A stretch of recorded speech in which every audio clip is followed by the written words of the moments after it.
আপনার মনের ভিতরে কি সব সময়ে এক অস্থিরতা কাজ করে? ঠিকমতো ঘুমোতে পারেন না? অতীতের অনুশোচনা আর ভবিষ্যতের চিন্তা আপনাকে কুরে কুরে শেষ করে দিচ্ছে? তাহলে এই ভিডিওটা শুধু আপনার জন্য। একবার একবার শুধু চোখ বন্ধ করে আমার এই কথাগুলো শুনুন। আমি কথা দিচ্ছি, আপনার জীবন বদলে যাবে, আর আপনার জীবনে শুরু হবে এক নতুন দিগন্তের। প্রিয় ভাই আমার, প্রিয় বোন আমার, আপনি কি কখনো ভেবে দেখেছেন জন্মের সময় এই পৃথিবীতে আপনি কি নিয়ে এসেছেন? কিছুই নিয়ে আসেননি। আর এমন কী বা হারিয়ে ফেলেছেন যে আপনি এত কষ্ট পাচ্ছেন? যা নিয়েছেন তা এই পৃথিবী থেকেই নিয়েছেন, আর যা হারিয়েছেন তা এই পৃথিবীকেই ফিরিয়ে দিয়েছেন। তাই অতীতের ভুলগুলো ভেবে কষ্ট পাওয়ার কিছুই নেই। আপনার এই ক্ষণিকের জীবন অতীতে দাঁড়িয়ে নেই। আপনার জীবন আছে এই মুহূর্তের আবেগে, এই মুহূর্তের নিঃশ্বাসে, আর এই মুহূর্তের শরীরে। প্রিয় ভাই আমার, প্রিয় বোন আমার, আর এক মুহূর্তের জন্যও হতাশা নয়। এই মুহূর্ত থেকেই জীবনটাকে গোছাতে শুরু করো। আর ঝিমিয়ে থেকো না। অগোছালো জীবন আর ঝিমিয়ে পড়া মন একজন মুমূর্ষু রোগীর মতো।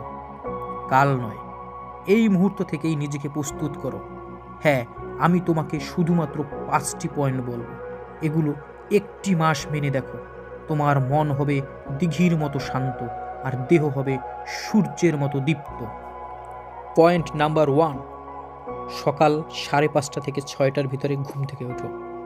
পয়েন্ট নাম্বার 2, 15 থেকে 20 মিনিট এমন কোনো ব্যায়াম করো যাতে তোমার শরীর ঘামায়। এরপরে ঠান্ডা পানি দিয়ে গোসল করো।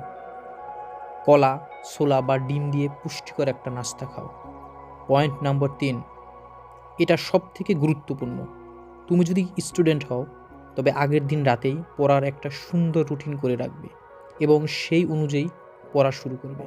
মনে রাখবে, রুটিনটা যদি তুমি ফলো করতে না পারো তাহলে তোমার সারা দিনটিই ব্যর্থ বলে গণ্য হবে। আর যদি কর্মজীবী মানুষ হও তবে কাজের উদ্দেশ্যে বেরিয়ে পড়ো। মোট কথা, তোমার সারাদিনের কর্মযজ্ঞ সকাল থেকেই শুরু করো। নিজেকে কাজের মধ্যেই ডুবিয়ে রাখো। Point number 4, Facebook, Messenger, WhatsApp, YouTube এগুলো লক করে রাখুন। বর্তমান জীবনে আপনার সফলতার সবথেকে বড় বাধা এগুলো। আপনাকে যার অতি প্রয়োজন সে অবশ্যই আপনার নাম্বারে কল করবে। পড়াশোনা করতে করতে যদি বোরিং লাগে, কিছুক্ষণ টিভি দেখুন। দেশ বিদেশের খবরাখবর রাখতে টিভিতে খবর দেখুন, কিন্তু ভুলেও মোবাইলে ভিডিও দেখতে যাবেন না। পয়েন্ট নাম্বার 5, আপনি যে ধর্মের মানুষই হন না কেন, প্রতিদিন একবার হলেও মন দিয়ে প্রার্থনা করুন, অথবা 30 মিনিটের জন্য মেডিটেশন করুন। অর্থাৎ শান্ত নিরিবিলি পরিবেশে 30 মিনিটের জন্য ধ্যান করুন। এতে আপনার মন অত্যাধিক শান্ত হবে। শেষ কথা, ধরুন আপনার পরিকল্পনা মতো সারাদিনে 10 থেকে 12 ঘন্টা পড়াশোনা করার কথা এবং উপরের প্রত্যেকটা কথা মেনে চলার কথা। যদি এর একটি বিষয়ও বাদ পড়ে তবে আপনি কিন্তু সেই অতীতের ট্রমা থেকে আর বেরিয়ে আসতে পারবেন না এবং দিন শেষে একজন ব্যর্থ মানুষই থাকবেন। সুতরাং আর এক মুহূর্তের জন্য ভনিতা নয়, এই মুহূর্ত থেকেই নিজের পরিবর্তন আনতে শুরু করুন। হ্যাঁ, আমি বিশ্বাস করি এগুলো আপনি মানলে অবশ্যই অতীত থেকে বেরিয়ে আসতে পারবেন এবং একজন সফল থেকে সফলতম মানুষে পরিণত হবেন।